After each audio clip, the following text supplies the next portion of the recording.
and welcome to Come On America Sundays. My name is Tara Lynn Smith, and today we're going to be talking about impeachment. I know you guys are all really excited about this, and I want to try to keep an objective perspective.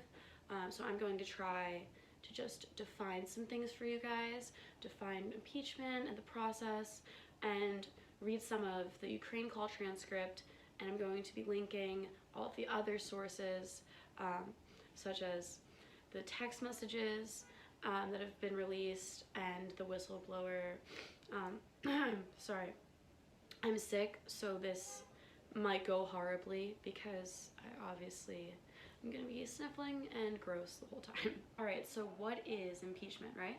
I'm sure you guys know that it's a constitutional process in which we're trying to charge the president in order to get him out of office. But there's a lot that goes into getting him out of office.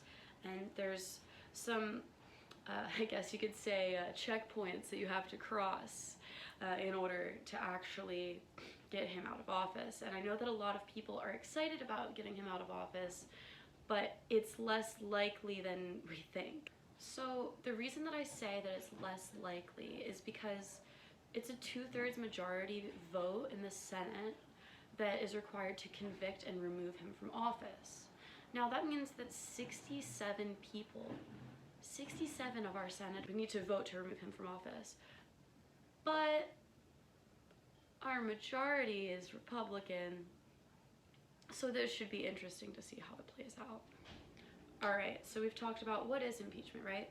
Now let's move on to the impeachment inquiry, which is basically the beginning, where everyone, the judiciary committees and all the House of Reps are building their cases, and the media is blowing up about it.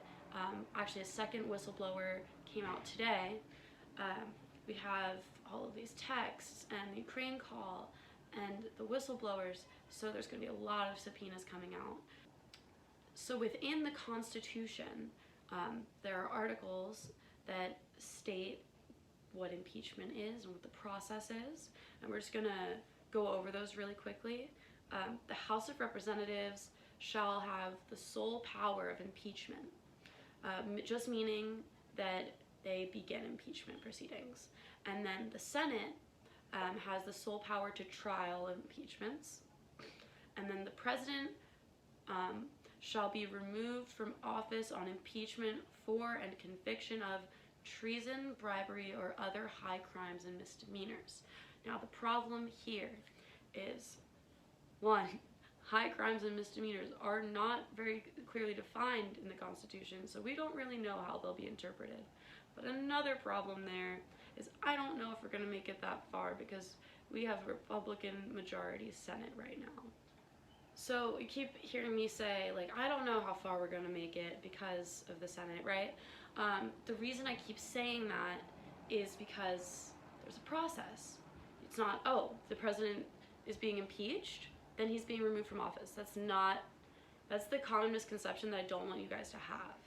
So here's how the process really goes. Congress opens an impeachment inquiry in the House Judiciary Committee. That is how it begins, as Nancy Pelosi did. Several House committees build their cases for impeachment, as I was just talking about, and the Judiciary Committee evaluates it all and they vote. And then that is the House vote. That's the vote that we're waiting for right now, and we're all going to be talking about, and I want you guys to keep up with that. In terms of media, I think that for big hearings, you guys should be watching things like C-SPAN so you can really see what's going on firsthand. Like, I want you guys to read these documents firsthand so that you can come up with your own opinions instead of watching news sources that interpret them for you. So the House of Rep either passes or doesn't pass the articles of impeachment, which are what I just read to you guys. Then if passed by that majority vote, the president has been impeached. However, he is not removed from office yet because he has not been charged yet. Then the Senate tries the accused president, in this case Trump, and he needs 67 out of the 100 votes from a Republican majority. Are they really gonna vote him out? We're gonna find out. We're going to find out. They may, because, you know, Mitt Romney came out and opposed the president. So maybe other Republicans will be on that side of things as well. In the hypothetical that Trump is removed from office, Mike Pence would become president. That's something that a lot of people are already concerned about, but I don't think that we're there yet. Okay, so I'm just gonna read some highlights that I thought were important from the Ukraine call transcript, but I will be linking the full thing, so please read it. Trump said that the United States has been very, very good to Ukraine. I wouldn't say it's reciprocal necessarily because things are happening that are not good, but the United States has been very good to the Ukraine. I would like you to do us a favor because our country has been through a lot and Ukraine knows a lot about it. I would like you to find out what happened with this whole situation with Ukraine. There are lots of things that went on, the whole situation. I think you're surrounding yourself with some of the same people. I would like to have the Attorney General call you or your people, and I would like you to get to the bottom of it. Does he even know what's going on? Next, he goes, Mr. Giuliani is a highly respected man. He was the mayor of New York City, a great mayor, and I would like him to call you. I will ask him to call you along with the Attorney General. Rudy very much knows what's happening, and he's a very capable guy. If you speak to him, that would be great. The other thing, there's a lot to talk about Biden's son. That Biden stopped the prosecution, and a lot of people want to find out about whatever you can do with the Attorney General would be great. Biden went around bragging that he stopped the prosecution. So if you can look into it, it sounds horrible to me. In response to all of this, Zelensky says that since he won the majority of parliament, that the next prosecutor general will be 100% his person, his candidate, his choice, and they will look into the situation, specifically to the company that you mentioned in this issue. The issue of the investigation of the case is actually the issue of making sure to restore the honesty, so we will take care of that and we will work on the investigation of the case. On top of that, I would kindly ask you if you have any additional information that you can provide to us. It would be very helpful for the investigation. So, in response to what you just heard, are you crazy? Like, it sounds like they don't even know what they're talking about, and these are our world leaders right now. How can we not be concerned hearing a phone call like this? Is it really all an impeachment issue? Or is this an issue of our politicians globally right now? Because honestly, come on.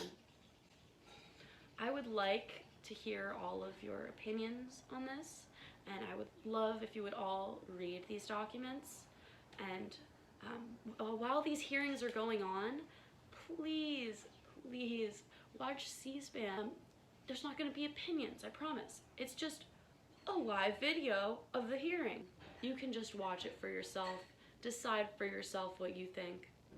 Alright, I just would like to end this video by saying listening to biased media is not the problem. I think that it's great if you want to watch some Fox News and some CNN and MSNBC. I also think that you should keep in mind that even sources like NPR are sponsored by companies like Facebook, and that everyone does have a little bit of a bias, which is why I was advocating for C-SPAN in this video. However, I do believe that you should watch a plethora of sources. So stay educated, stay informed, and please read the documents for yourself before you come up with your own opinion. Have a great week. Thank you for watching Come On America, and if you'd like to watch more, you can like, subscribe, turn on your notifications, whatever. Mwah.